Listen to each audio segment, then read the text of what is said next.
Haleluya. Shalom saudaraku. Mari dengan pujian pengagungan di hadapan Allah kita dengan sukacita. Dengan pengagungan yang terbaik baginya, sebab Dia layak terima pujian pengagungan kita. Haleluya. Oh yeah. Bertepuk tangan, bersukacitalah. Yeah. Haleluya. Dengan pujian bersama-sama katakan. Biar bumi akan berlalu, biar bulan tak bercahaya lagi, biar langit akan bergoncang, matahari tak bersinar lagi. Tetapi Tuhan Yesusku tak pernah ingkar janji. Semua yang difirmankannya pasti akan digenapi.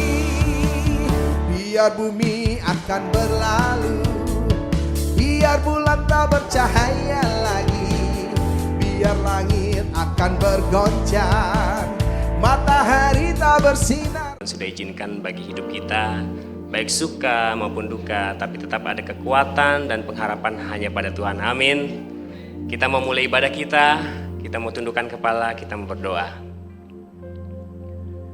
Terima kasih ya Tuhan, atas karena kemurahan-Mu Tuhan, kami ada berkumpul memuji Tuhan, menaikkan syukur kami pada hari ini ya Tuhan.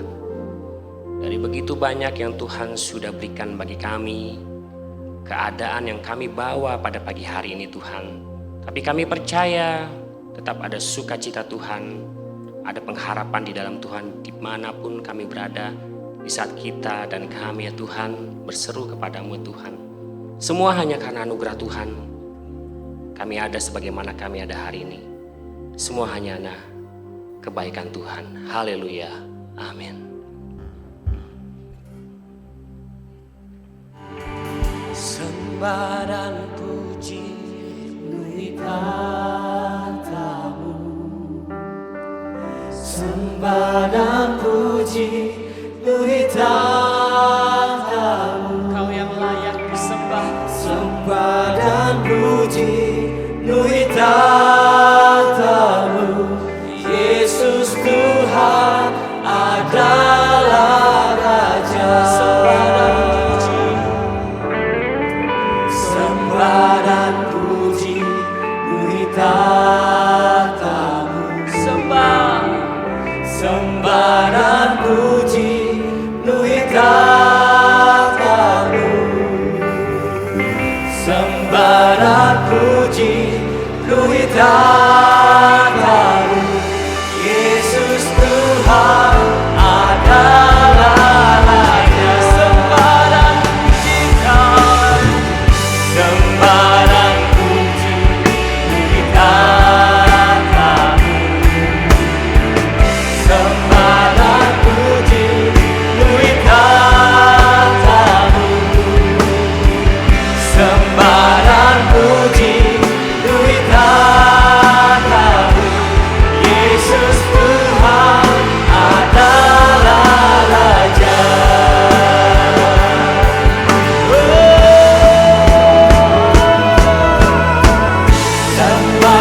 dan puji beri katamu. Sembah dan puji beri katamu. Sembah dan puji beri katamu. Yesus Tuhan adalah Raja. Yesus Tuhan adalah Raja. Yesus Tuhan adalah Raja.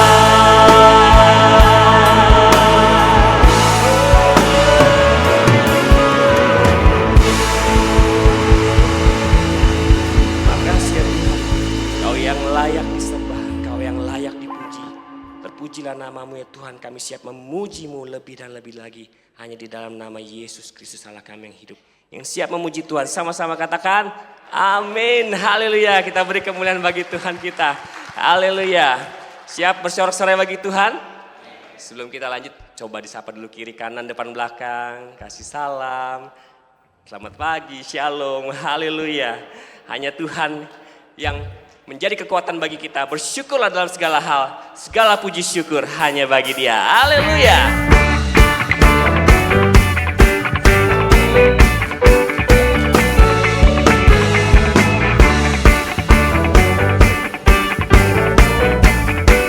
Rasulkan sama-sama. Segala puji syukur hanya bagi-Mu Tuhan, sebab Kau yang layak dipuja. Kami mau bersorak tinggikan nama-Mu. Haleluya. Segala puji syukur hanya bagi-Mu Tuhan, sebab Kau yang layak dipuja. Kami mau bersorak tinggikan nama-Mu. Haleluya. Sama-sama soraklah haleluya. Soraklah haleluya. Soraklah haleluya. Haleluya.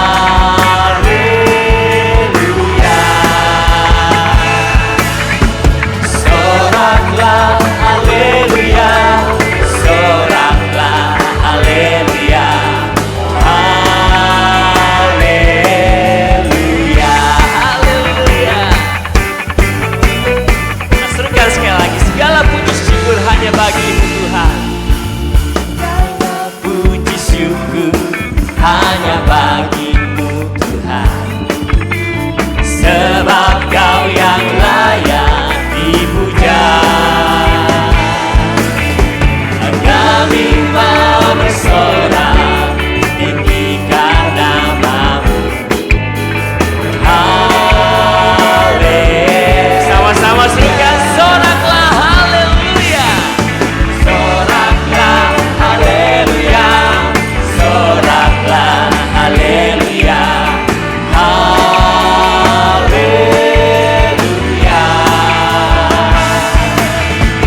Soraklah haleluya. Soraklah haleluya. Haleluya. Haleluya. Haleluya. Ku mau nyanyi tentang Dia, haleluya. Ku mau sorak tentang Dia, haleluya.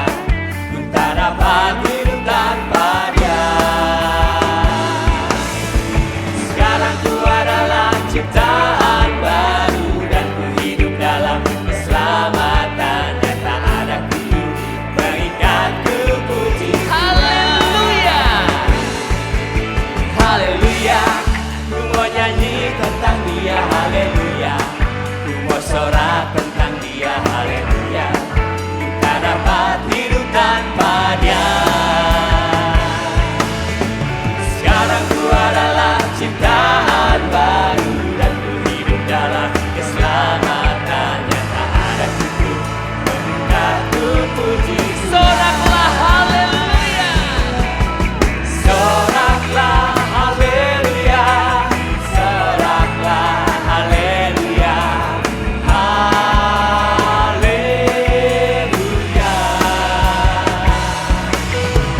Soraklah haleluya. Soraklah haleluya. Haleluya. Haleluya.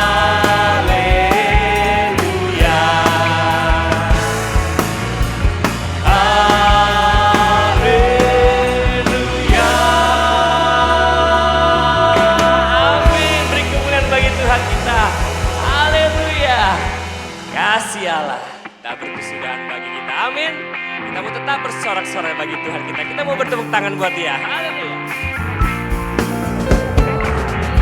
Na na na na na na na na na na na na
Siap silakan jemaat Tuhan duduk kembali.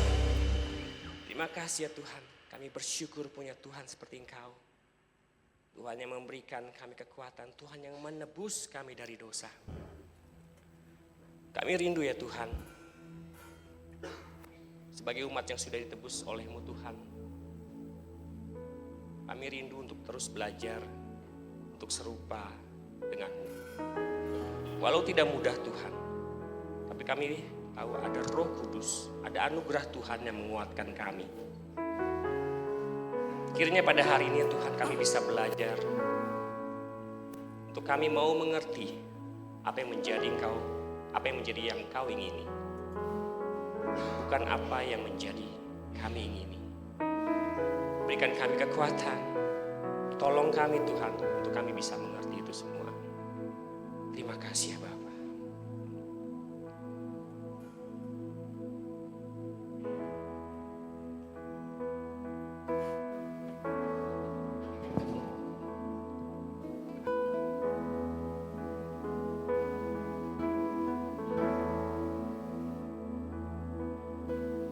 Bukan dengan barang fana Kau membayar dosaku, dengan darah yang mahal, tiada noda dan celah. Bukan dengan emas perak Kau menebus diriku, oleh segenap kasih dan pengorbananmu. Telah mati dan tinggalkan cara hidupku yang lama. Semuanya sia-sia dan tak berarti lagi. Hidup ini ku letakkan pada mezbah-Mu ya Tuhan. Jadilah padaku seperti yang Kau ingini.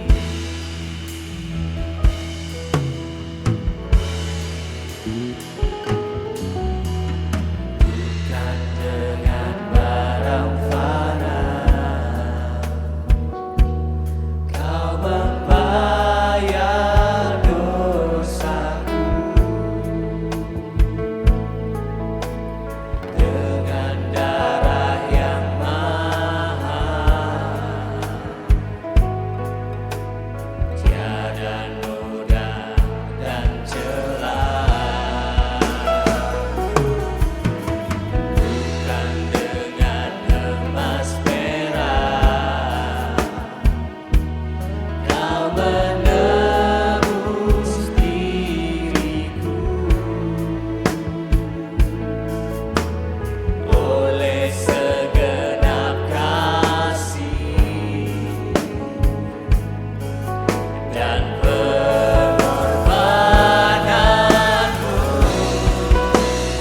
Telah mati dan tinggalkan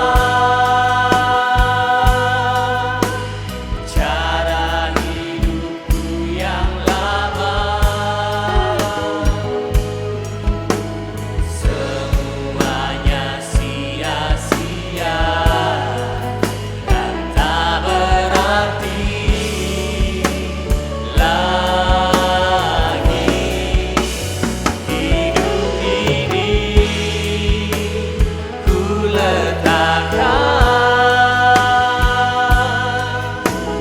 pada mesbah-Mu ya Tuhan. Jadilah padaku seperti yang Kau ingini. Saya undang kita semua untuk bangkit berdiri kembali. Ku telah mati dan tinggalkan cara hidupku yang lama. Semuanya sia-sia dan tak berarti lagi. Hidup ini ku letakkan pada mesbah-Mu ya Tuhan. Jadilah padaku seperti yang Kau ingini.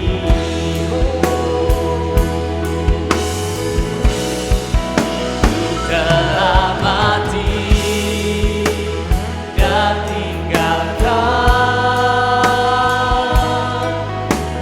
cara hidupku yang lama.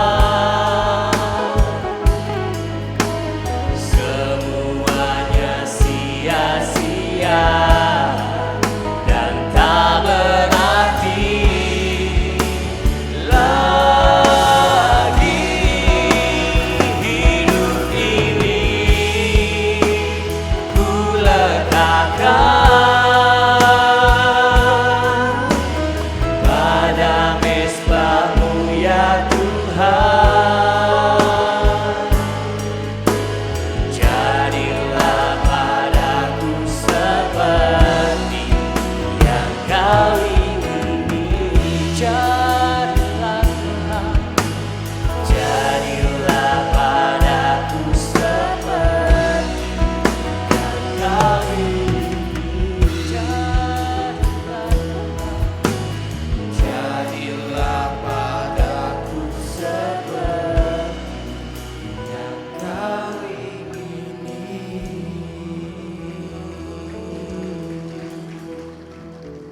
Tuhan, terima kasih buat pagi hari ini di musim di mana kami sedang mempersiapkan diri buat Paskah. Di Prapaskah ini doa kami, biar kami telah mati dan Engkau yang hidup dalam setiap kehidupan kami. It's not an easy thing karena kami tahu kami masih makhluk hidup, masih punya kehendak, masih punya mau, masih besar keinginan kami. Tapi kami mau belajar terus Tuhan untuk boleh mempersembahkan hidup kami kudus, tulus, tak bercacat celah. Hanya untuk hormat kemuliaan Engkau, Sang Raja yang sungguh amat sangat mengasihi kami. Beracara tengah-tengah kami pagi hari, kami rindu untuk mendengar kebenaran firman-Mu.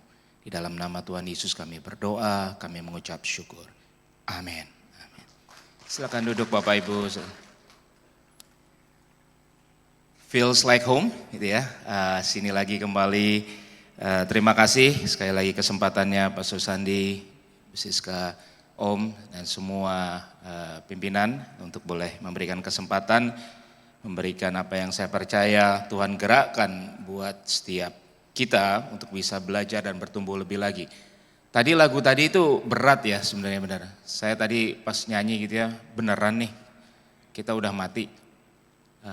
Karena kita lagi prapaskah gitu, kita mempersiapkan diri buat Paskah dan the ultimate goals in life, tujuan akhir dari kehidupan kita adalah bukan kehendakku Tuhan, tapi kehendak-Mu yang jadi.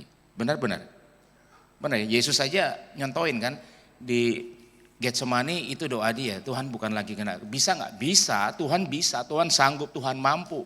Nggak ada pertanyaan tentang hal itu. Tapi masalahnya kita mau nggak percaya sama kedaulatan Tuhan. Saya nggak tahu bagaimana Bapak Ibu memproses itu, tapi buat saya itu hal yang tidak mudah. Karena tadi saya doa, kita masih punya daging, kita masih hidup, kita masih nafas, artinya kita masih punya mau. Suami istri bener ya, masalah makan aja suka ribut kan. Satu mau siomay, satu mau bakpao gitu, mau batagor. bisa ribut gara-gara itu. Gulung tisu yang satu ke depan, satu ke belakang gitu. Bisa ribut, benar apa benar? Karena dua-duanya masih punya masih punya kebiasaan, masih punya tabiat, masih punya cara hidup yang berbeda-beda. Dan kehidupan yang Tuhan berikan, nafas yang Tuhan berikan sama kita ini adalah kesempatan untuk kita bisa mematikan diri kita. Makanya Rasul Paulus bisa bilang, kematian adalah keuntungan dan hidup adalah Kristus. It's not an easy thing buat setiap kita. Jadi yuk, tidak peduli berapa usia kita, seberapa senior kita, seberapa junior kita, yuk belajar untuk berserah sama Tuhan. Karena tahu bahwa apa yang Tuhan rencanakan jauh lebih baik dari apa yang bisa kita pikirkan, doakan, mintakan, bayangkan, renungkan, atau apapun yang kita usahakan. He is sovereign over all. Dia berkuasa, berdaulat atas segala-galanya. Itu gak tahu pesan dari tadi pas kita menyembah gitu ya. Sekarang saya coba memasukkan sama temanya gitu ya. Temanya lucu buat saya gitu ya. Kaya sama dengan sukses gitu ya. Dan sebelum saya masuk ke sana, saya ngajak kita jalan pelan-pelan dulu ya. Pelan-pelan ini perenungan saya, kata yang keluar narrow gate. Nggak tahu berapa banyak dari Bapak Ibu saudara-saudari suka hiking, mountain biking gitu ya. Sepedaan, as I'm speaking saat ini ada teman-teman yang sedang lari maraton. Saudara, kalau secara common sense orang bilang ngapain sih? Bahkan tanyalah pelari-pelari maraton, teman-teman saya yang lari, mungkin kilometer sampai kilometer 12 kilometer mereka lari, mereka masih semangat. Yes, aku semangat. Tapi begitu masuk udah di 17, udah masuk half marathon di 22, 23, nanti mereka masuk ke 30, 35 gitu ya. Mereka nggak peduli seberapa sering mereka berlari maraton, pasti pertanyaan ini timbul, ngapain ya gue di gini? Nyakitin hati gitu, nyakitin badan semua, nyape-nyapein. Dan mereka bahkan pergi ke luar negeri, bayar tiket sendiri, bayar harga yang mahal untuk berlari di sana. Tapi once they did it gitu ya, setelah mereka selesai, ada beberapa yang bisa selesai dalam 2 jam, 3 jam, 4 jam, 42 kilo lari. Ini bukan berat badan ya, sorry. Ini panjang gitu. Kadang-kadang selalu 42 kilo enteng, ya enteng kalau berat badan, 42 kilo itu enteng buat berat badan. Tapi kalau buat jalan dan buat lari 42 kilo itu panjang. Saya setiap hari cuma jalan kaki 7 sampai 10 kilo. Olahraganya itu. 8 tahun kebentuk, sekarang bisa main basket lagi jadi. Masih bisa, masih kuat saya lawan anak-anak SMA lari depan belakang, jaga main masih stabil, nafasnya enggak sampai kayak begitu, masih kuat gitu ya. Ini kita ngomong 42 kilo, panjang banget dan orang suka nanya ngapain. Sama seperti orang-orang yang hiking, mountain biking, or diving. Ada yang punya izin diving di sini? Suka diving? Nyelam? Sambil menyelam minum air? Itu orang-orang yang melakukan hal itu, dia bilang kalau kita dengar, coba dengarlah ceritanya. Saya suka diajakin, cuma saya nggak pernah mau kalau sepeda karena saya takut. Jujur saya naik sepeda aja udah puji Tuhan gitu ya, nggak usah panjang-panjang lah gitu macam-macam. Tapi kalau hiking mungkin saya jalanin. Dan saya ngerasakan berapa kali. Saudara, kalau jalan seperti ini, kata-kata mereka nih, kata yang maraton, kata yang hiking, kata yang diving, kata yang mountain climbing, semua itu kenikmatannya, the view, the atmosphere itu beda sama kita naik mobil. Kalau yang pernah lakuin yang manduk-manduk, kalau nggak pernah ya belaga aja lah, acting. Jadi kesannya saya nggak ngomong dengan konsep yang tidak berbeda. Oh iya benar-benar, walaupun saudara nggak pernah gitu ya, nggak apa-apa lah, bohong sedikit-sedikit gitu untuk hal ini, nggak bohong lah gitu ya. Katanya ada kenikmatan yang nggak bisa dinikmati hanya dengan naik mobil dalam kenyamanan. Ada view, ada pemandangan, ada debris, ada angin, ada semuanya yang beda saat kita melakukan hal-hal outdoor seperti ini. Makanya ada orang-orang yang memang kesukaannya adalah doing outdoor. Ada yang setiap hari Sabtu pasti sepedaan. Dan kita ngomong ratusan kilo mereka sepedaan. Hal-hal seperti begini. Panas, bahaya, resiko. Ada teman-teman saya ada yang udah jatuh, patah kaki udah biasa, patah ribs gitu ya, hampir poking itu punya jantungnya itu, kalau itu kena selesai gitu. Resikonya banyak segala macam, tapi mereka willing untuk melakukannya. And setelah recovery berapa bulan mereka udah pulih, balik lagi naik sepeda. Saya bilang, kamu gak kapok? Enggak, The view is just too great to be missed, bahasa mereka. Pemandangannya apa yang didapatkan jauh lebih berharga dari pengorbanan yang mesti dibayar. Saya saat dengar begitu ingat kata-kata firman Tuhan loh saudara. Seringkali ikut Tuhan seperti itu bukan?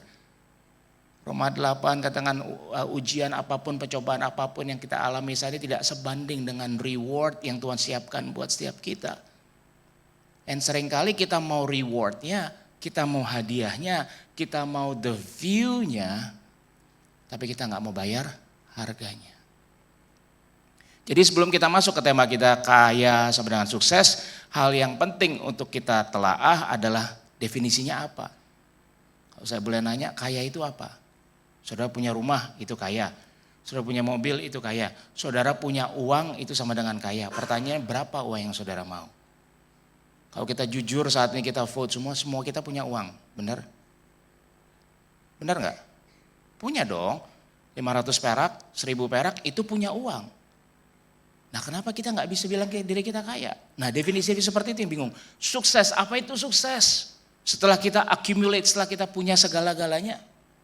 Nanti kita akan coba, kita akan telaah lebih dan lebih lagi ya akan ini banyak diambil dari bukunya Rich Villodas, pastor pada New Life Church di Brooklyn, New York, gitu ya, nulis buku yang menurut saya luar biasa sekali. Saya mulai dengan hal ini. John Maxwell ngomong seperti ini, hidup adalah masalah pilihan dan setiap pilihan yang kamu buat akan membuatmu. Life is a matter of choice and those choices made us. Bangun tidur, terus mandi, tidak lupa menggosok gigi. Setiap kali kita bangun pagi ada choicesnya. Kita mau ngapain? Mau gosok gigi apa enggak? Mau mandi apa enggak? Dan pilihan-pilihan itu nanti yang terakumulasi, terkumpulkan menjadi membentuk siapa kita. Halo? Kalau saudara jarang mandi, enggak aneh punya parfum sendiri. Saudara males sikat gigi, enggak aneh giginya banyak masalahannya. Saudara susah bangun pagi, enggak aneh kehidupan saudara juga akan membentuk saudara seperti itu. Halo? So keputusan-keputusan kecil. Ya nggak mesti di altar call terlebih dahulu, nggak mesti kebaktian dulu, nggak mesti pujian penyembahan, nggak mesti angkat tangan dan penyerahan semuanya dulu. Ini hal-hal kecil yang kita lakukan setiap hari. Setiap hari kita ada ribuan keputusan yang kita buat. Benar apa benar? Belum lagi sekarang tantangannya udah ada ini. Benar? Bangun tidur ngapain? Ngambil HP, ngapain? Baca Alkitab, baca renungan, top. Keganggu yang lain-lain, TikTok, Instagram, segala-galanya ini saudara kalau saudara nggak hati-hati, keputusan-keputusan kecil yang seperti ini nanti ngebentuk kehidupan kita. Saya punya kenalan yang sampai tidak lulus kuliah gara hal-hal kecil seperti ini. Bisa main game sampai 3 hari 3 malam. Nggak makan, nggak keluar dari kamar. Orang tuanya mesti datang menjemput dia dan dia mesti di DO dari kampusnya. Main game, mungkin sukses, mungkin menang terus di gamenya. Tapi apakah itu sukses dalam kehidupan? Pertanyaan layak untuk kita renungkan. Beberapa contoh ayatnya di sini gitu ya. Ulangan 30 ayat 19. Aku memanggil langit dan bumi menjadi saksi terhadap kamu pada hari ini. Kepadamu kuperhadapkan apa? Kehidupan dan kematian. Berkat dan kutuk. Pilihlah kehidupan supaya engkau hidup, baik engkau maupun keturunanmu. Saudara kalau saudara nanya sama layaknya kita sama orang tua gitu ya. Kalau orang tua kita nanya, anak-anak saya nanya sama saya boleh ini apa ini. Kita pasti punya pilihan bukan? Benar nggak? Sebagai hati orang tua, sebagai hati yang mentor, gembala apapun kita punya pilihan. Inilah kalau apalagi zaman kita dulu bertumbuh, saya bertumbuh di komunitas yang cukup kuat. Jadi kalau dulu sampai mau pacaran aja mesti lapor sama pimpinan kita gitu. Kalau nggak di-okein nggak boleh lanjut pacarannya.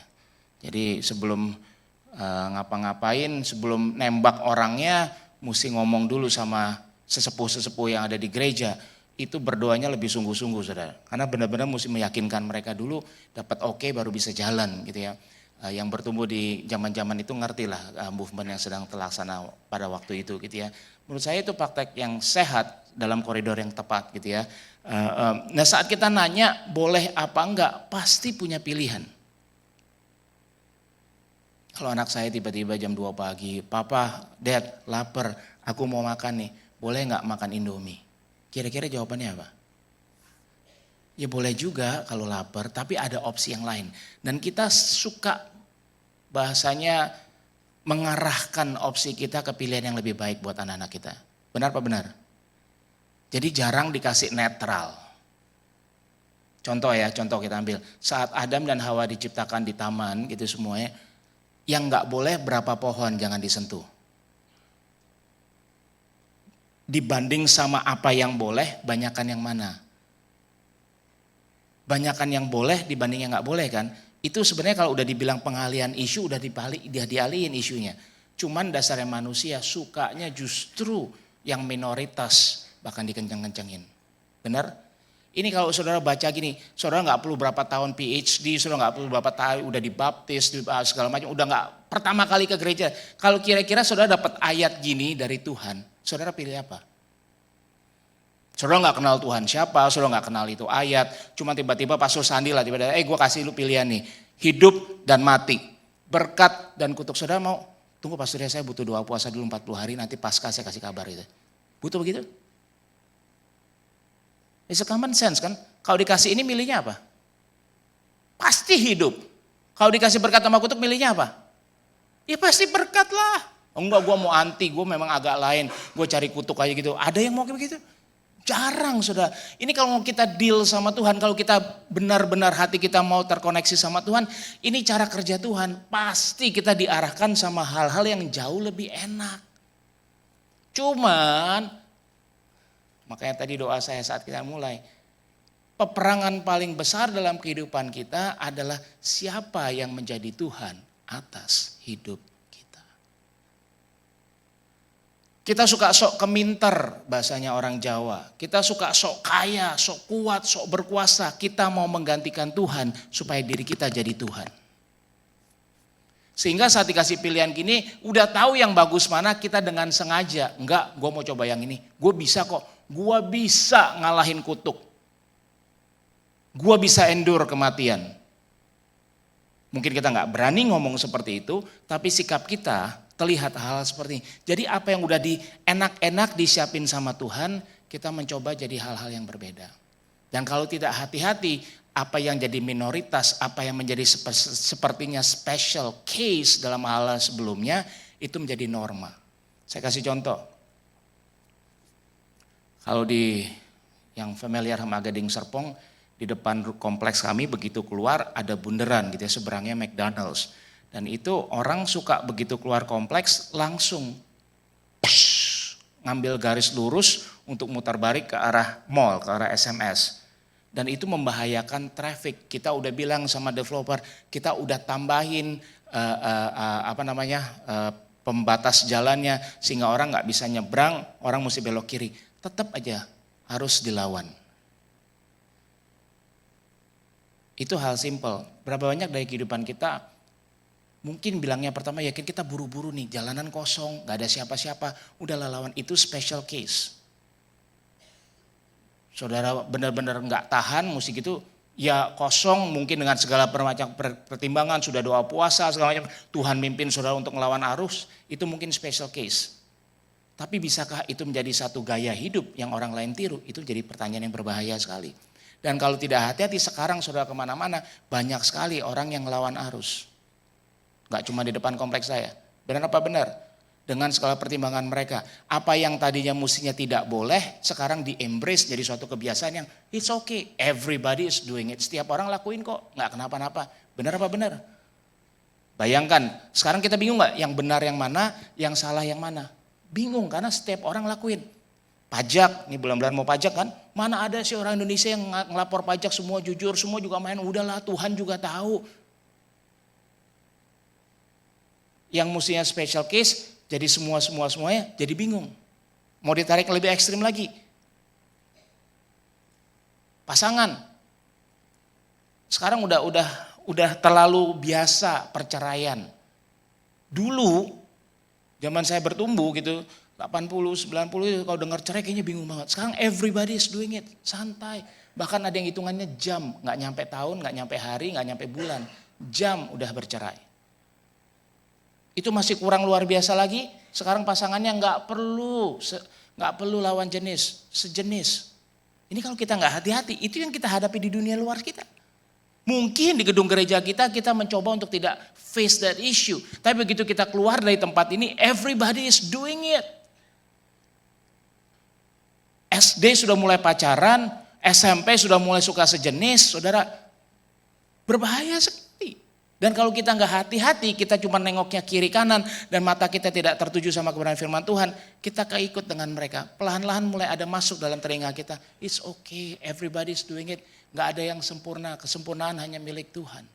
Dan lama-lama kita mau memilih kehidupan, kita pun akan milih kematian. Lama-lama kita mau milih berkat, yang kita pilih adalah kutuk. Ini makanya kalau kita nggak hati-hati, jalan hidup kita kelihatannya oke-oke aja karena kita for the sake of being sama mereka, kita relevan dengan mereka. Kita nyambung dengan mereka. Kita blend in dengan mereka. Tapi tanpa kita sadari kita makin menjauh dari kebenaran firman Tuhan.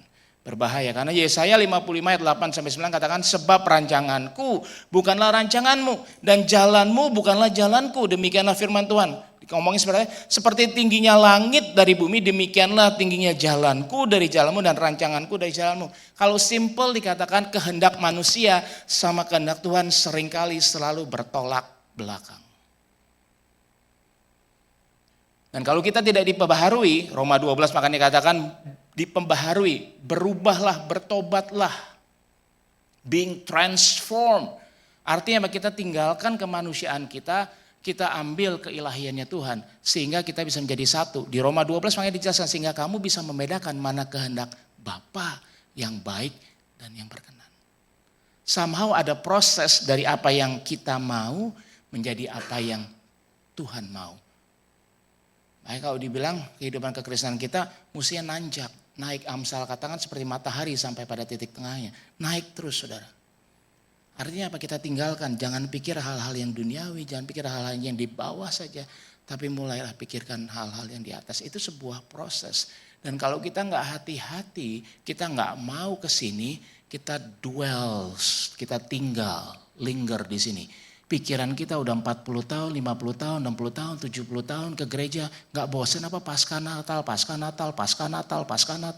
sama aja tetap aja di sini. Masih sama, nggak ada berubahnya. Dan terus kita berani-berani klaim, aku sudah seperti Tuhan Yesus. Dulu, sekarang, dan selama-lamanya. Tidak berubah, berbahaya. Cuman Dia yang bisa tanpa perubahan. Karena pada dasar dari awalnya Dia sudah sempurna. Tapi kita jauh dari sempurna.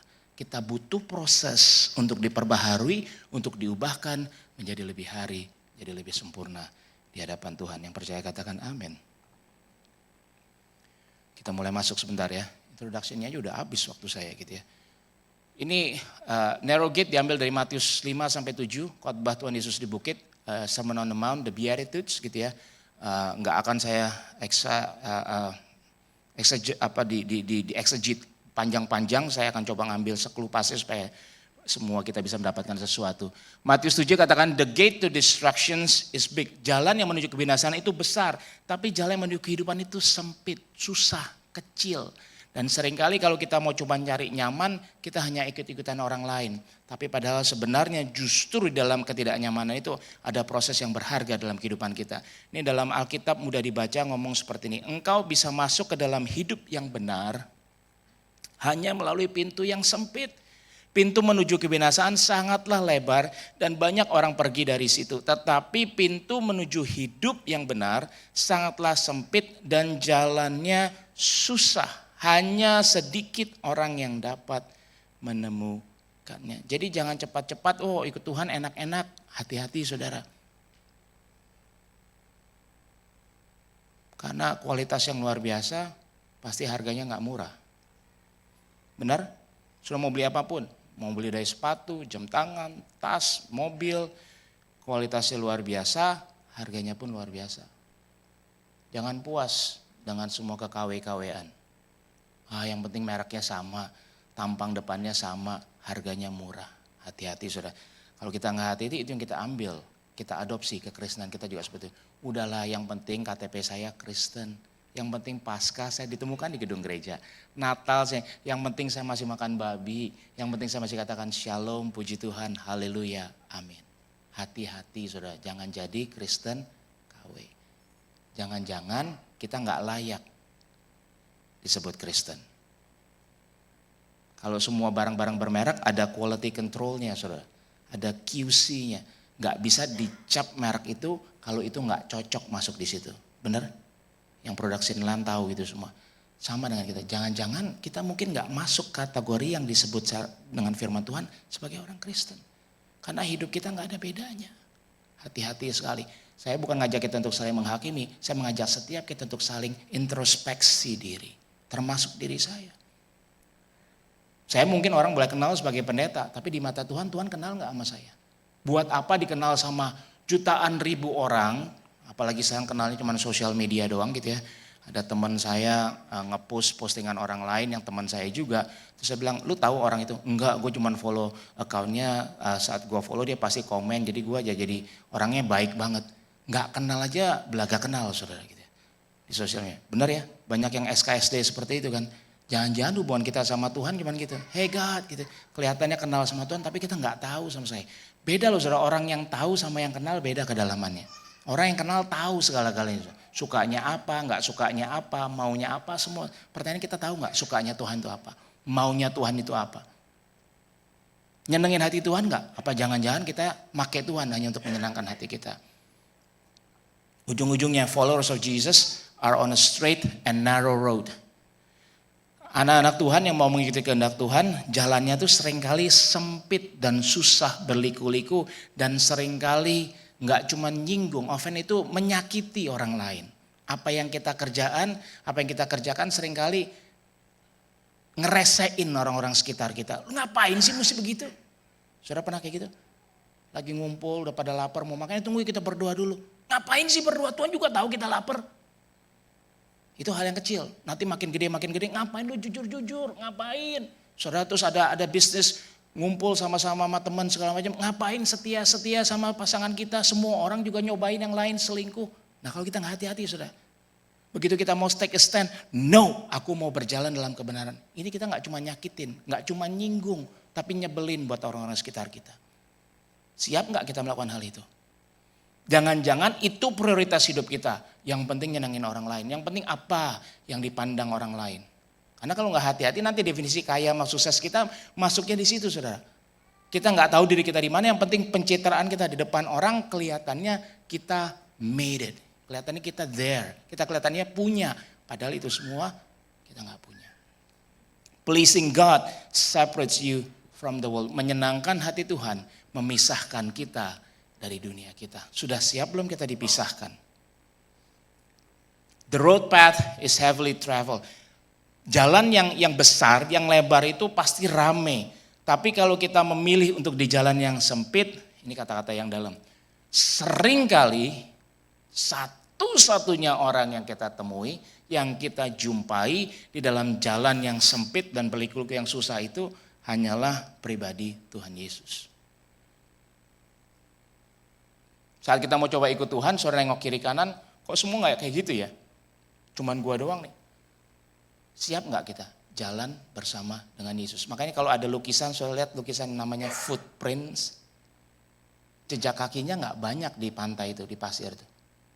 Jejak kakinya 2, paling banyak 4. Kalau gak Yesusnya lagi jalan bareng, jalan sama kita. Kalau gak Yesusnya lagi gendong kita. Makanya cuma 2, yang ada cuma jejak kakinya Yesus. Karena kitanya lagi digendong sama Yesus. Saat kita sama-sama Tuhan Yesus, itu yang. Saudara lihat Getsemani, bentar lagi kan mau Paskah kan. Saat ada di Getsemani, berapa orang yang ada di sana sama Yesus? Sendiri. Even murid-muridnya pun tidur saat dia lagi depres, frustrasi, dan segala-galanya. Kalau dibilang definisi sekarang lagi mental health, lagi ada isu, lagi butuh-butuhnya ditemani, lagi butuh-butuhnya didoakan, disupport, yang paling dekat justru tidur. Are you ready? Berjalan hanya bersama dengan Tuhan. Berat loh saudara. Mau ayatnya? Ini kita mulai ya. Ini cuplikan, teaser. Matius 5 ayat 3. Saya suka sekali dalam bahasa Inggris The Message Bible-nya. At the end of your rope. You are blessed. Ini dimulai Tuhan Yesus dengan Sermon on the Mount. Khotbah di bukitnya dia mulai dengan gini. Kamu diberkati, diberkatilah kamu kalau kamu miskin. Bahasa Indonesia seperti, ya benar. Karena di situ kamu bertemu Tuhan. Karena Tuhan akan mencukupi segala-galanya. Kita baca, ya jadi kita bergantung, ya oke. Tapi di bahasa Inggrisnya, you are blessed when you are at the end of your rope. With less of you, there is more of God and His rule. Saat saudara bayangkan saudara lagi pegangan kehidupan saudara seperti tali itu saudara lagi pegangan. Gak cuman sudah di pojok, tapi talinya pun kelihatannya sudah hampir tidak kuat untuk menopang kita. Pernah saudara di posisi-posisi seperti ini? Kehidupan saudara usaha apapun kelihatannya kok kayaknya hopeless ya. Bahasa Jermannya moyung katanya gitu ya. Oh udah gak bisa diapa-apain lagi deh. Kita udah pegangan, udah segala-galanya gini. Tapi di posisi seperti itu Tuhan bilang kamu diberkati. Bertolak belakang bukan apa yang kita dengar dari di luar sana. Ya kan? Di luar sana maunya saat kita lagi berkuasa, kita kuat, six pack, duit kaya, semua kita berkuasa dan we have everything. Itu yang namanya saudara diberkati.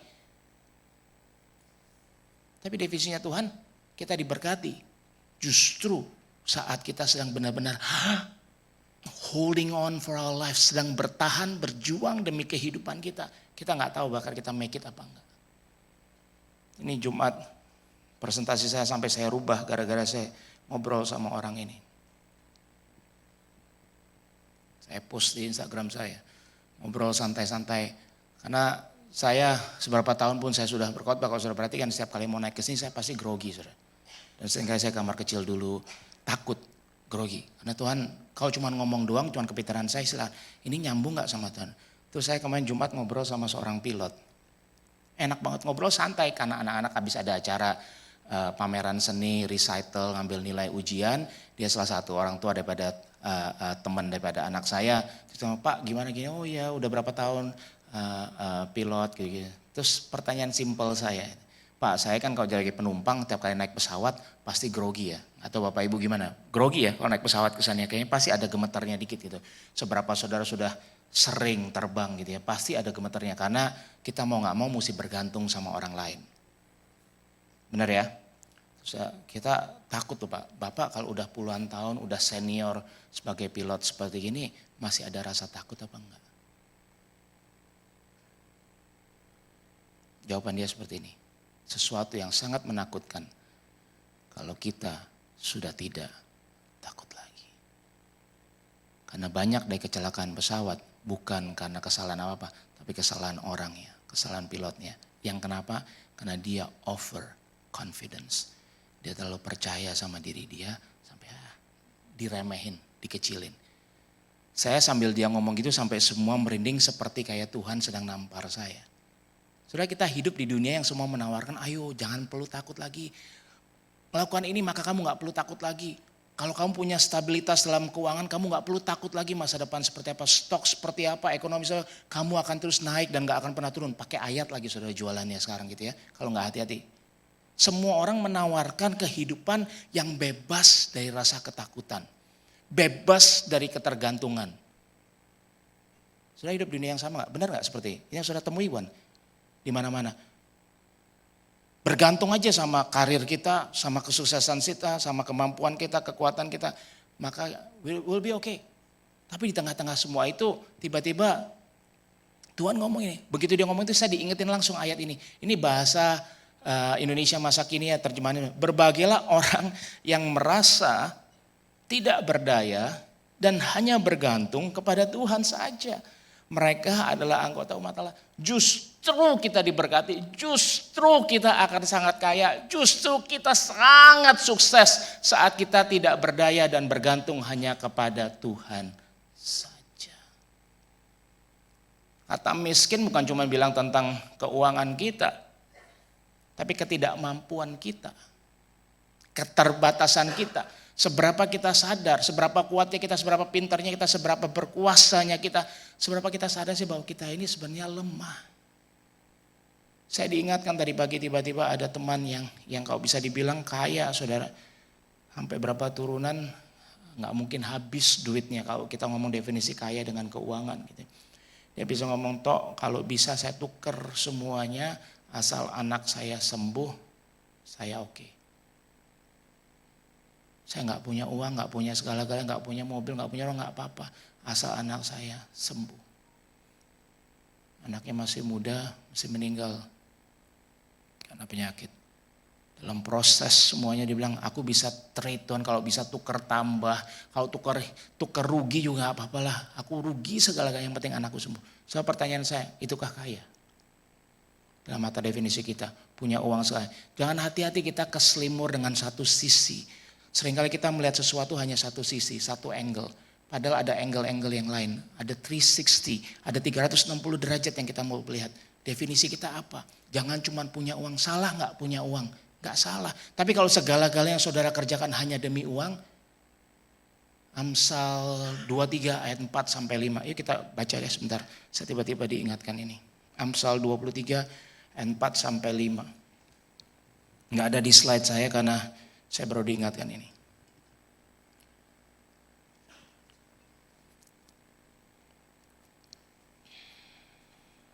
Saya bacakan dalam bahasa Indonesia masa kini ya.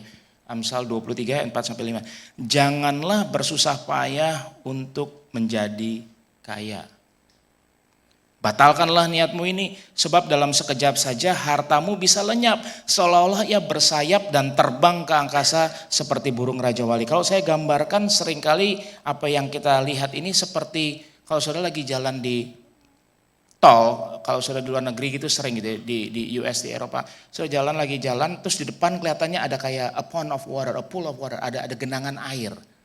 Saudara terus karena mungkin saudara haus pengen cepet nyampe di sana supaya saudara bisa minum atau ngapain di sana.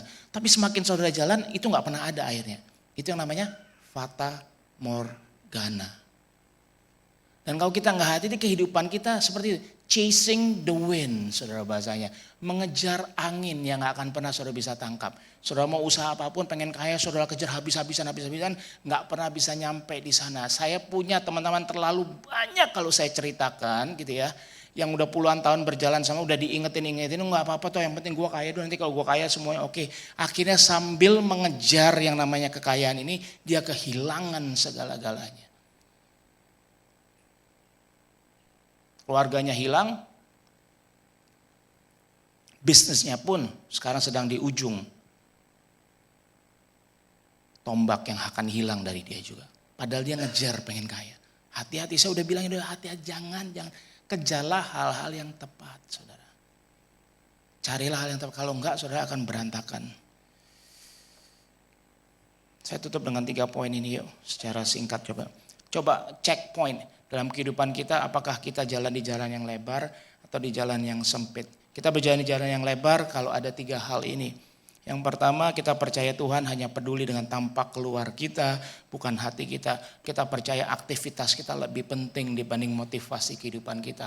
Oh, yang penting aku masih berdoa, yang penting aku masih baca Alkitab, yang penting aku masih ke gereja, yang penting aku masih melakukan hal-hal yang kegiatannya ritual agamawi tanpa ada koneksi internal sama Tuhan. Hati-hati saudara, ngerubah yang di depan tidak akan baik secara jangka panjang. Perubahan yang benar dilakukan dari dalam, saudara. Kalau ada apapun, saudara, jangan cuma tambal sulam. Oh, ada bocor, ceplokin aja dari dalam. Ceplok, yang penting udah gak bocor. Kalau sumbernya gak ketahuan, sumbernya gak diobati, bentar lagi juga akan bocor. You got the point? Kalau kita gak benerin hatinya, cuman di luarnya aja kita perbaiki, yang penting di luarnya aku kelihatan lebih baik, lebih Kristen di mata orang. Hati-hati, saudara.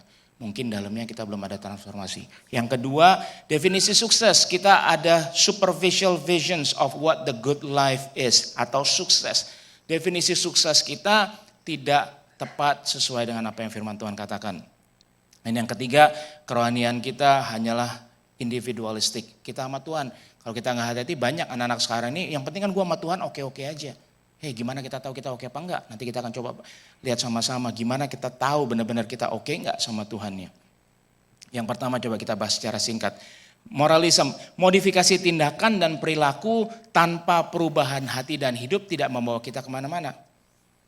Gitu ya. Di sini saya tulis focusing on the external behavior Kebencian akan lahir saat kita hanya berfokus pada perilaku eksternal tanpa pemeriksaan hati yang internal. Kalau fokus saudara di sini pelayanan atau apapun ke gereja hanya supaya dilihat sama pimpinan, sama Pastor Sandi, semuanya saudara tinggal nunggu bom waktu itu. Begitu nggak dilihat saudara akan kecewa. Tapi kalau saudara tahu saudara lakukan apapun ini semua buat Tuhan, mau dilihat orang nggak dilihat Tuhan, saudara akan aman. Mudah-mudahan nangkep di situ ya. Moralisme gitu ya. Hati-hati gitu. Anda tidak dapat mengenal Tuhan secara mendalam jika Anda sendiri masih asing dengan diri kita sendiri. Ketika Yesus membahas masalah hawa nafsu dan kemarahan dalam khotbah di bukit Sermon on the Mount, Matius 5-7, dia menyebutkan realitas ini. Dia tidak membiarkan kita hidup dipermalukan. Dia memanggil kita lebih lama. Modifikasi perilaku tanpa pemeriksaan batin pada akhirnya mengarah pada kehancuran rohani. Makanya Tuhan ngomong, saudara mulai berzinah nggak cuma saat melakukan berzinah, tapi saudara sudah melihat orang lain dan menginginkannya. Itu ngomong di dalam. Nggak perlu dibuahi, nggak perlu jadinya dulu. Dalamnya, kalau saudara dalamnya masih maunya yang enggak, terus it's just a matter of time sebelum ini dibuahi. Jadi sesuatu yang akan meledak dengan luar biasanya. Jadi deal di dalam keinginan-keinginan kita apa sih? Yang masih bertentangan dengan keinginan Tuhan, mau nggak kita serahkan sama Tuhan? Nah ini mestinya besarnya di sini poinnya gitu ya. Successism yang ke poin kedua. Apa sih definisi kita tentang sukses? What is success buat kita? Dari saya SMA mulai punya kelompok rohani dari SMA sampai sekarang. Pertanyaannya masih sama, apa itu sukses? What is success gitu? Apa sih yang kita tuju dalam kerja? Kalau nggak salah minggu depan topiknya itu ya, theology of work gitu ya, benar ya. Kenapa kita kerja? Kalau kita nggak hati-hati, kerja itu adalah kutukan. Semenjak manusia jatuh dalam dosa, makanya Tuhan suruh kita bekerja. Hati-hati, baca Alkitabnya. Kerja bukan kutukan dari Tuhan. Read your Bible itu saudara, kalau nggak hati-hati. Tujuan hidup kita apa? What is the purpose of life? Supaya kita punya kekayaan, supaya kita punya ketenaran, supaya kita punya power. Is that it? Belajarlah menggali apa itu kenyamanan, apa itu ketenangan, apa itu kedamaian. Belajarlah untuk mengenali apa itu ketenaran dan apa itu kebenaran. Saudara mau memilih yang mana? Tadi saya mulai dengan hal maraton, lari, semua itu. Itu jauh dari kenyamanan. Tapi nikmatnya luar biasa. Jangan cuman cari nyaman dalam hidup. Beranilah bayar harga sedikit gitu ya. Perhatikan fokus kita dalam mengatur keuangan, waktu dan kehidupan itu akan kelihatan apa sih definisinya tentang sukses, apa yang kita cari, fokus kita di mana, semua kelihatan itu. Bagaimana we invest our time, our energy, our money, semua akan ada di sana. Fokus kita menunjukkan prioritas kehidupan kita. Good life versus God's life. Ini kalau dipelajari di sini. Markus 1 ayat 11. Lalu terdengarlah suara Allah dari surga dan berkata, engkaulah anakku yang sangat aku kasih, engkau menyenangkan hati. Kalau saudara pernah dengar tentang identitas, ini khotbah saya tentang identitas saya ambil dari sini saudara. Saat Yesus dibilang, this is my beloved son in whom I'm well pleased, sama Allah Bapa suaranya. Saat Yesus dibaptis, langit terbuka, terus ada burung jatuh gitu, turut gitu. Kata-kata Bapa ini, pertanyaan Yesus sudah ngapain? Yesus belum ngapa-ngapain. Belum bangkitin orang mati, belum merubah air menjadi anggur, belum ada mujizat. Dia sudah diterima oleh Tuhan. Kuncinya kenapa saudara? Penting. Nih kita pelajari.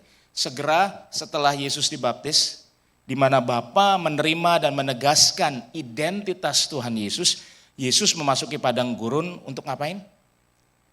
Setelah dibaptis ngapain? Dicobai. Nah ini dicobainnya. Setiap godaan mengubah batu menjadi roti, tunduk kepada setan, lompat dari bait suci, dirancang untuk mendistorsi pandangan Yesus tentang kehidupan yang baik. Iblis menawarkan visi yang lebih menghargai kepuasan instan daripada disiplin dalam ketergantungan, kekuasaan daripada pelayanan, pujian daripada kerendahan hati. Penerimaan Allah Bapa kepada Yesus menjadi batu fondasi yang kuat akan definisi kesuksesan dari Yesus. Yesus nggak perlu cari definisi kesuksesan saat dia di padang gurun, saat dia dicobai. Bayangkan nggak saudara, kalau habis dibaptis bisa nggak ngubah batu jadi roti? Yesus bisa banget, nggak perlu disuruh, dia juga bisa. Tapi Yesus mengendalikan nggak usah. Nah kalau kita nggak hati-hati, kita nggak punya identitas yang jelas, gambar diri yang jelas di hadapan Bapa, dan kita masuk ke dunia kita akan jatuh dengan berbagai macam pencobaan. Orang lain ngomong katanya Kristen, mana coba? Saya dari SMA saudara. Godaan-godaan udah banyak, teman baik saya SMA. Toh kalau Tuhan lu bener, gua sakit doain dong biar sembuh. Kalau Tuhan lu bener, kalau gua sembuh gua masuk Kristen langsung. Goda-godaan seperti itu saudara. Gampang banget kita terlalu tergoda untuk kita buktiin bahwa kita yang benar. Seringkali justru saat kita benar, hal yang paling bijaksana adalah kita tinggal diam. Biar Tuhan yang berbela. Biar Tuhan yang berperang ganti kita. Enggak usah dia apa-apain. Kalau udah benar, dia apa-apain tetap benar. Benar apa benar? Punya enggak kita identitas yang jelas di hadapan Tuhan? Punya enggak kita gambar diri yang jelas di hadapan Tuhan? Kalau enggak, berantakan sekali. Bayangkan apa yang dapat Anda capai dengan kuasa rohnya dalam kehidupan kita. Sepanjang hidup kita, saat kita meredefinisikan ulang kehidupan yang baik, mungkin tampak seperti sebuah kerugian pada awalnya, tetapi pada akhirnya menghasilkan makna yang dapat didambakan. Kehidupan yang memberkati orang lain dan menghindari pernak-pernik populer di dunia ini. Kalau definisi kita sukses benar, apa yang kita cari benar, hidup kita akan menjadi lebih indah. Lebih quality of life bahasanya, lebih berkualitas. Nggak cuman sibuk dan capai. Yang ketiga poinnya di sini, individualism.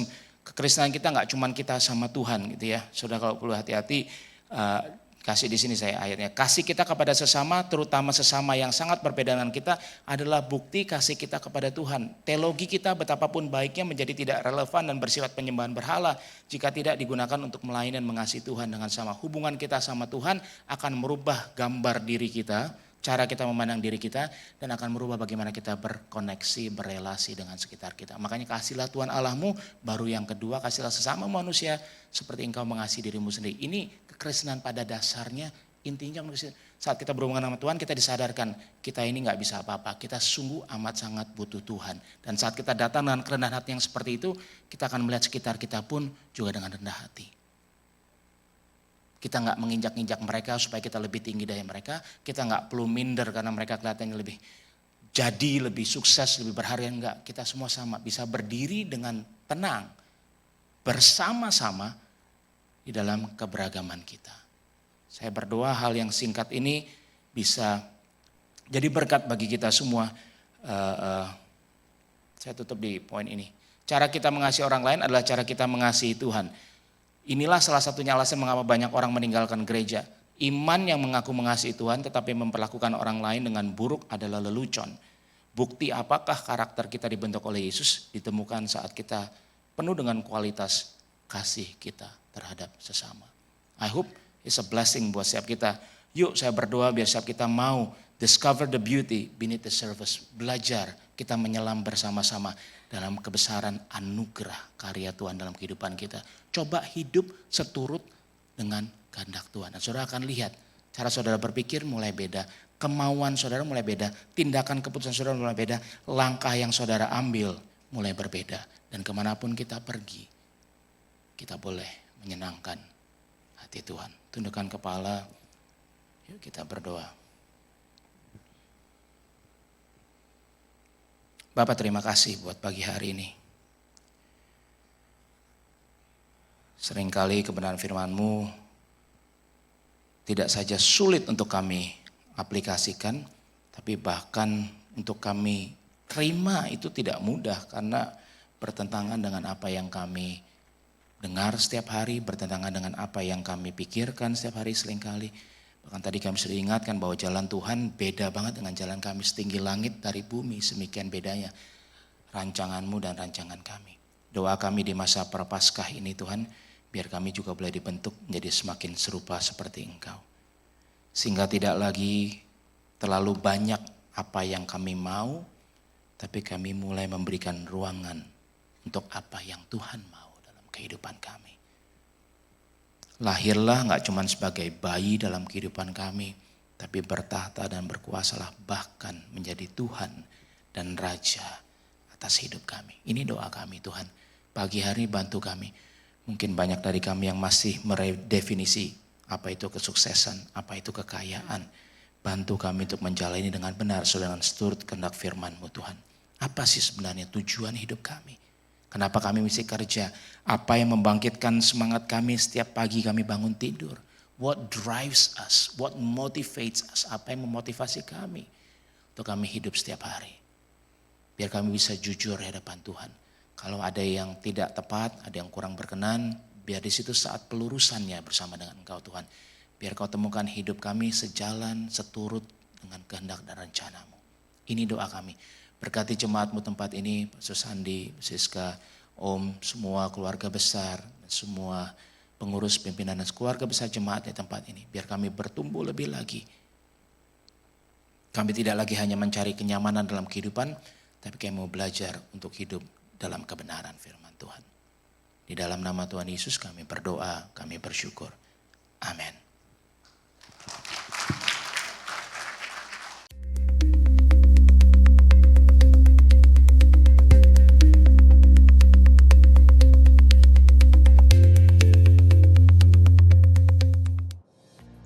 Shalom, kiranya setiap kita selalu merenungkan firman Tuhan dan melakukannya di dalam kehidupan kita. Mari kita simak informasi untuk minggu ini. Siang ini, ibadah remaja akan dilayani dengan tema Kekristenan dan Saksi Yehova. Rabu, 19 Maret, ibadah WBI akan dilayani oleh Bapak Johannes Sandi dengan tema kerendahan hati dan ketaatan Maria. Kamis, ibadah doa akan dilaksanakan pada pukul 5 sore di gedung 35. Minggu, ibadah raya akan dilayani oleh Bapak Felix Agus. Ibadah kali ini akan membawakan tema tentang teologi kerja. Dan pada pukul 10 pagi, ibadah sekolah minggu akan belajar mengenai pilihan yang benar.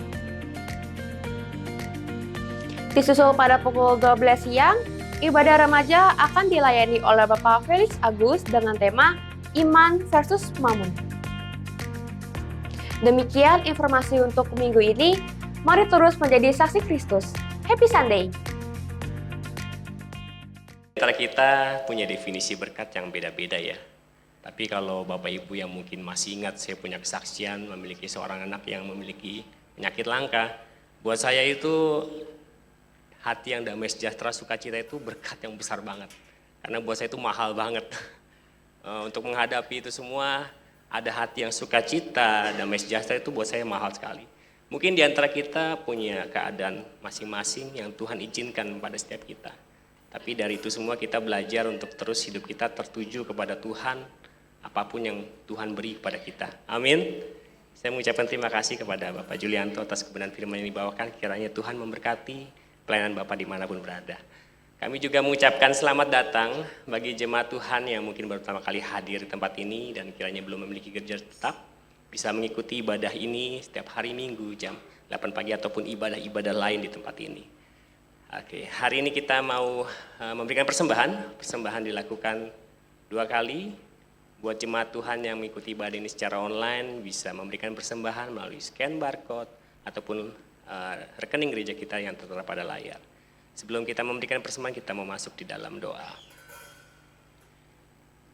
Terima kasih ya Tuhan, kalau pada hari ini, pada pagi hari ini kami boleh mendengarkan kebenaran firman-Mu kembali ya Tuhan, memperbaharui iman kami, menambahkan iman kami kembali, mengingatkan kami kembali bahwa hidup kami hanya tertuju kepadamu ya Tuhan.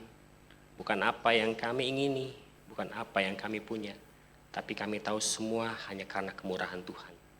Pada pagi hari ini Tuhan, kami ingin memberikan persembahan kami dari begitu banyak berkat yang Tuhan sudah berikan bagi kami.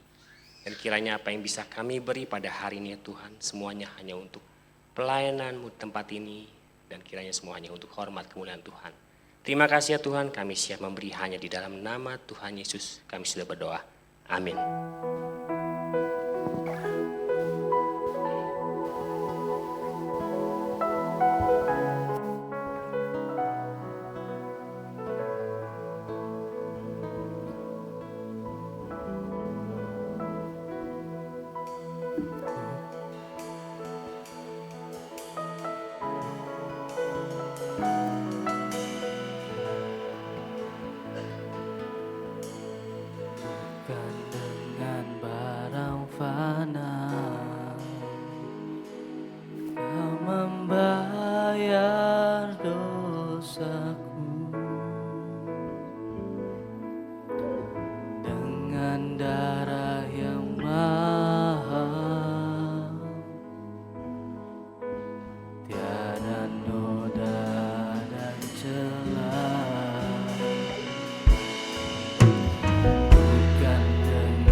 Pagi hari ini jemaat Tuhan, jika engkau datang bersama dengan pasanganmu atau dengan anak-anakmu,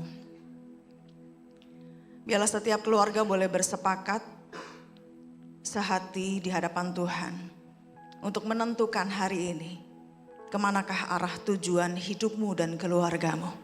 Apakah engkau tujukan kepada kehidupan dan berkat? Jikalau iya, berjalanlah di dalam firman Tuhan, berjalanlah di dalam kebenaran Tuhan.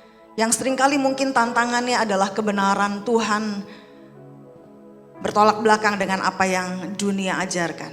Tetapi hari ini putuskanlah di hadapan Tuhan.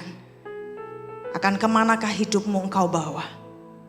Sebab Tuhan rindu memberkati setiap kita.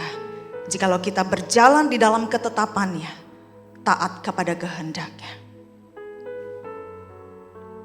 Pagi hari ini Tuhan, setiap kami umat-Mu datang di hadapan-Mu ya Allah. Kami menetapkan hati kami dan seisi keluarga kami. Kami menetapkan untuk kami memilih kehidupan, memilih berkat. Untuk kami boleh berjalan di dalam kebenaran. Untuk kami boleh berjalan di dalam ketetapan-ketetapan Allah. Dan mulai hari ini dan seterusnya, kami percaya hidup kami diberkati. Berkat yang mungkin tidak sama seperti apa yang dunia gambarkan. Tetapi ketika kami berjalan bersama dengan juru selamat kami, Engkaulah berkat kami yang sesungguhnya. Di mana seterjal apapun jalan yang akan kami hadapi, berkat yang sejati itu tetap ada di dalam kehidupan kami. Pagi hari ini Engkau memberkati setiap jemaat-Mu Tuhan. Memberkati setiap pernikahan. Memberkati setiap keluarga, setiap usaha, setiap studi, setiap pekerjaan. Setiap apapun yang kami kerjakan untuk Tuhan. Itu tidak hanya mendatangkan berkat buat kami, tetapi juga mendatangkan berkat buat sekitar kami. Engkau menjadikan kami berkat dimanapun kami berada. Terima kasih Tuhan. Dan saat ini kami berdoa untuk setiap jemaat. Mungkin mereka yang datang dalam keadaan sakit. Kami berdoa, biarlah kasih, kuasa, dan kesembuhan terjadi di dalam nama Tuhan Yesus. Yang lemah dikuatkan, yang hatinya bimbang dipertetapkan. Dan kami percaya mulai hari ini dan seterusnya, ketika kami terus berjalan bersama-sama dengan Tuhan. Dari waktu ke waktu, dari hari ke hari, kami akan menerima kekuatan baru. Untuk kami naik terbang dengan kekuatan sayap yang Kau berikan dalam hidup kami. Terima kasih Tuhan. Kami memberkati hamba-Mu Bapak Julianto Gunawan yang telah menyampaikan firman Tuhan. Kami mohon berkat Tuhan turun atasnya. Atas apapun yang ia kerjakan. Atas keluarganya, atas pernikahannya. Dan melalui kehidupannya banyak jiwa-jiwa dimenangkan. Nama Tuhan dimuliakan lewat kehidupannya. Terima kasih Tuhan. Dan saat ini secara khusus kami berdoa untuk keluarga dari Ibu Ida yang mengalami kehilangan di mana suaminya almarhum Bapak Dedi telah berpulang. Kami berdoa biar kiranya Tuhan memberikan kekuatan, penghiburan buat setiap keluarga. Untuk mereka dapat terus menatap masa depan yang penuh pengharapan di dalam Yesus Kristus. Untuk mereka dapat terus menjalani hidup mereka bersama-sama dengan Tuhan. Dan kami juga berdoa untuk proses pemakaman nanti siang, Tuhan pimpin sertai. Terima kasih Tuhan, kami mengucap syukur. Kami mengucap syukur. Dan saat ini Bapak Ibu, jemaat yang dikasihi Tuhan, arahkanlah hatimu. Dan terimalah berkat daripada Tuhan. Tuhan memberkati engkau keluar masukmu. Tuhanlah penjagamu, Tuhanlah perlindunganmu, Tuhanlah penolongmu. Berjalanlah bersama-sama dengan Tuhan mulai hari ini dan seterusnya. Pilihlah kehidupan, pilihlah untuk berjalan di dalam kebenaran. Lakukanlah apa yang menjadi kehendak Tuhan. Maka berkat dari Allah Bapa, cinta kasih dari Tuhan Yesus Kristus, persekutuan, penghiburan dan kekuatan Roh Kudus akan menyertai setiap kita mulai dari hari ini sampai selama-lamanya. Amin.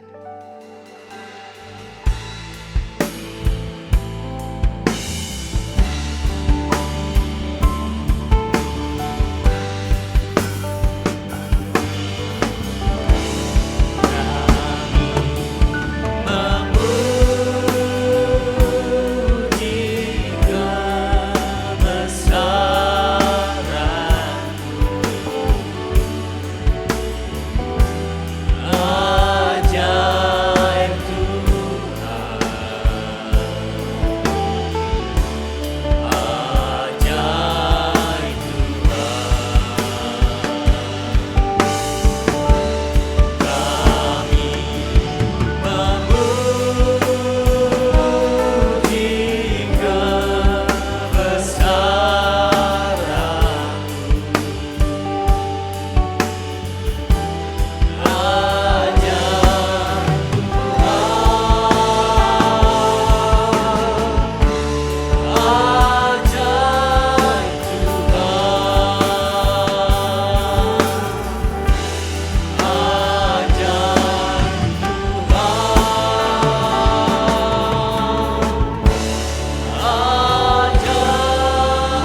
Firman Tuhan, silakan duduk kembali sambil menunggu arahan dari Asel untuk keluar dari gedung ini. Selamat hari Minggu, Tuhan Yesus memberkati.